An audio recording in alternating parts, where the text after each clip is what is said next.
Good morning, everyone. My name is Collin.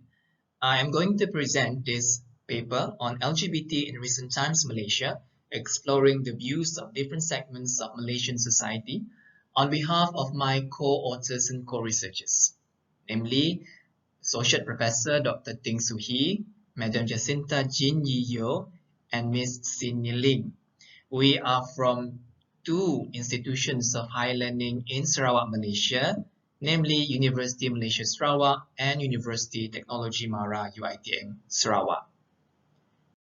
There are several sections in this paper, beginning with the introduction, literature review, methodology, findings, and discussion, and finally the conclusion. Let us begin with a brief introduction. As we all know, lesbian, gay, bisexual, and transgender LGBT individuals form part of the larger Malaysian society. And as we may already know, these individuals often find it difficult to express themselves as LGBT in a country where their genders and sexualities remain subject to legal and social condemnation.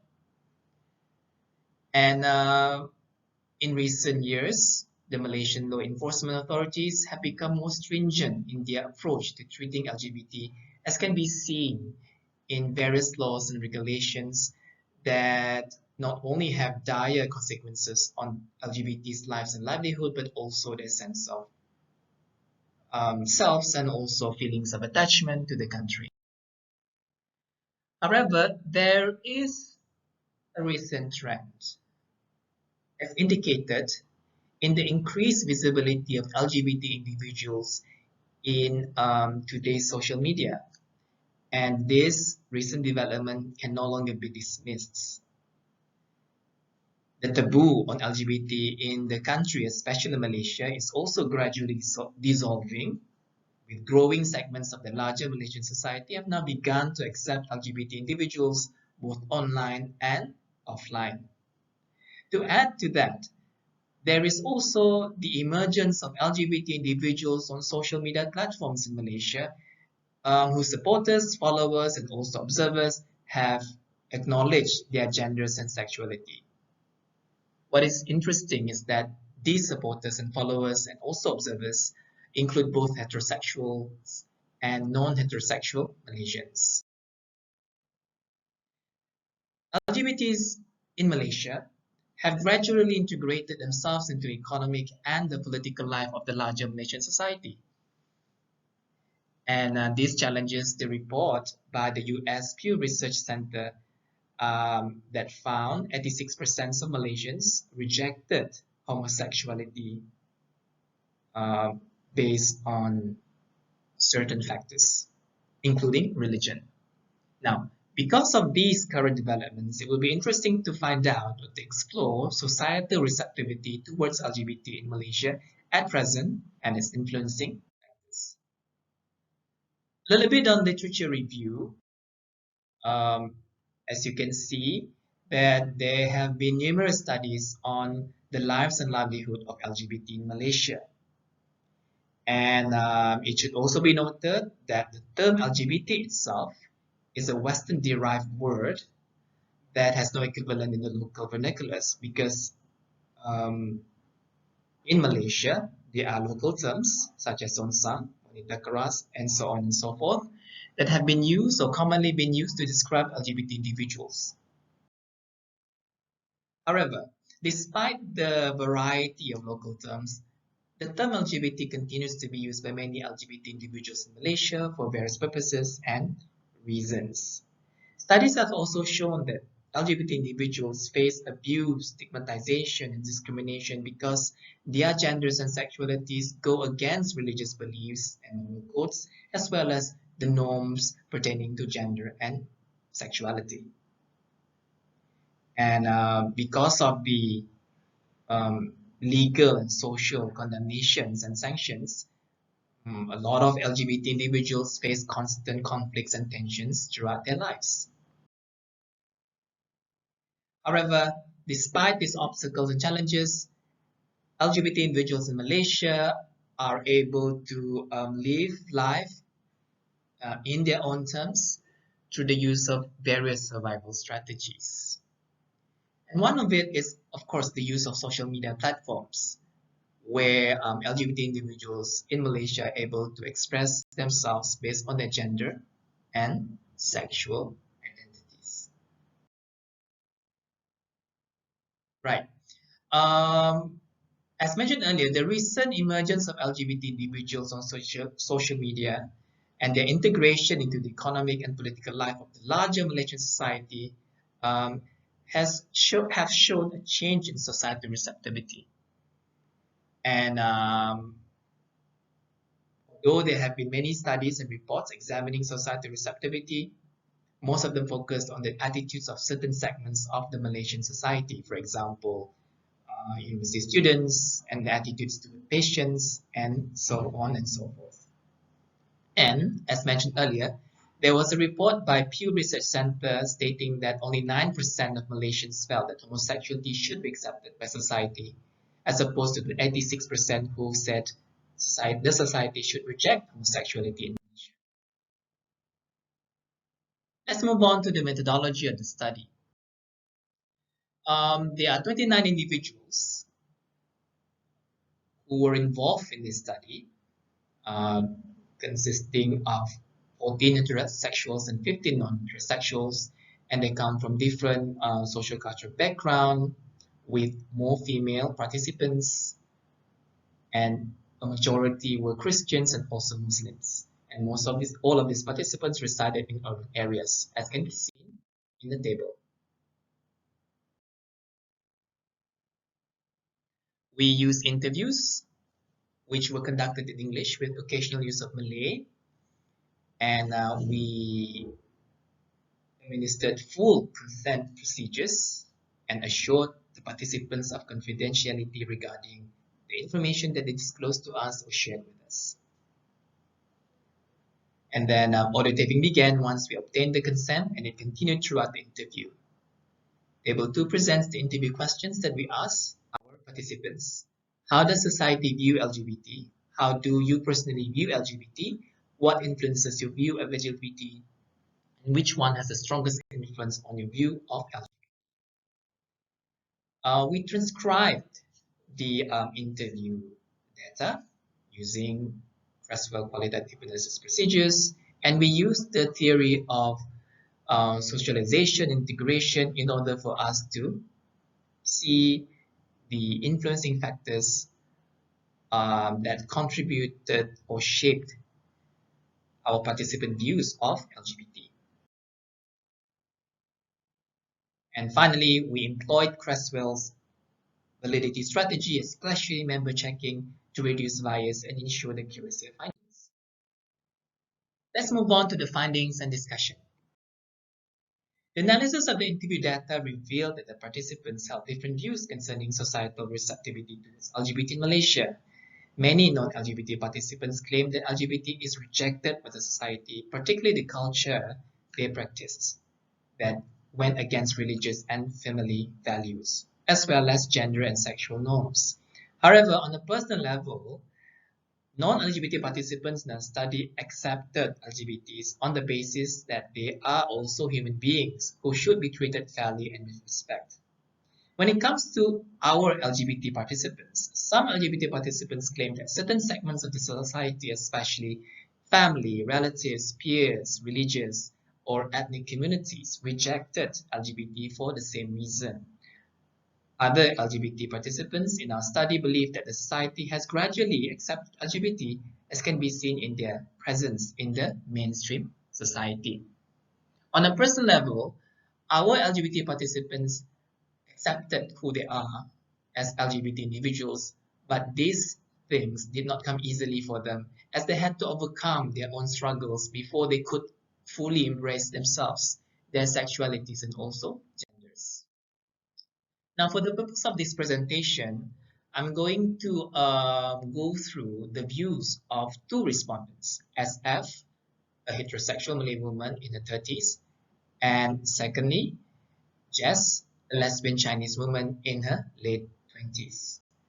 And the findings cover their perspective on societal view of LGBT, their personal view of LGBT, factors that influence their view of LGBT, and the strongest influencing factors.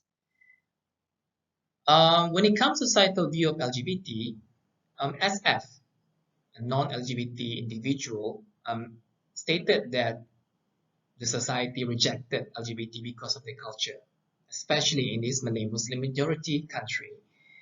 According to her, the society often condemned LGBTs on social media because their culture, like I said earlier on, went against Islamic values and norms. According to SF, the older generation of Malaysian is more generally irreceptive as compared to the younger generation who are more accepting and supportive of LGBT. This is because of the social media and the social media platforms that have played an important role in disseminating information and ideas about LGBT to Malaysian youths. And this is an excerpt from the interview according to SF, using TikTok, Twitter, and Instagram. On a personal level, SF does not accept LGBT because of the culture, and she admits that she belongs to the older generation of Malaysians. And according to her, LGBT is naturally wrong and is against human form. However, she accepts LGBT because of the respect and empathy she has for them. This is because she is an educator who have dealt with and are currently dealing with her own students who are self-identified LGBT individuals. As you can see in the interview excerpt here, trying to be accepting, something that they cannot change, and she support whatever choices that her students make. And the two influencing factors that shape or molded SF's perspective is obviously her LGBT students and the social media. When it comes to Jess' perspective, the perspective of an LGBT individual on the subject matter, according to her, the Malaysian mainstream society has become much more accepting, and this is due to the increased visibility of also people's acceptance with LGBT individuals both online and offline. This can be seen in the interview excerpt. You can see us, according to Jess, on social media, in coffee shops, public buildings, and workplaces, to the point that people can no longer ignore our presence, according to Jess. However, Jess admits that some segments of the Malaysian mainstream society, particularly immediate family, relatives, and peers, remain irreceptive towards LGBT. In her case, coming from a Chinese family, she has to deal with Chinese traditional cultural values, beliefs about her family, marriage, kinship, lineage, and ancestor worshipped. And because of that, she has to struggle to balance between her sexuality and the duty to perform these norms and these expectations, as can be seen in the interview excerpt here. Because according to her, not all Chinese can accept because of the expectations to be a daughter or son in the family. But according to her, as long as she does good things in life, that is enough and that is all that matters. In terms of Jess's personal view of LGBT and the influencing factors, she accepts LGBT, and this comes from the two influencing factors, mainly her LGBT peers and also social media, and her own experience as a member of a local LGBT rights group that uses social media for organizing community members and also mobilizing support and carrying out their missions to spread LGBT awareness and acceptance in Malaysia and beyond. A little bit of discussion in terms of the findings that I have shared with you. The first one is that participants held different views about the phenomenon, ranging from accepting to rejecting LGBT for various reasons, starting with religion, gender roles and norms, cultural practices, values, and ethnic groups. The findings also reveal that individual differences and cultural influences altered the conditions of or for the participants' views about the phenomenon, either they accept or reject LGBT.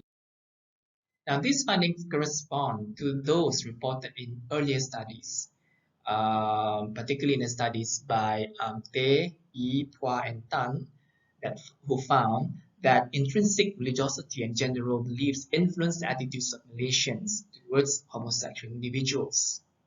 Now, their studies showed that religious beliefs showed unfavorable attitudes towards homosexuality, while those with strongly held gender role beliefs were more positive towards homosexuality. This is supported by an earlier study that highlighted negative attitudes of nursing students in Malaysia towards homosexuality. And again, intrinsic religious orientation was found to be the strongest influencing factors.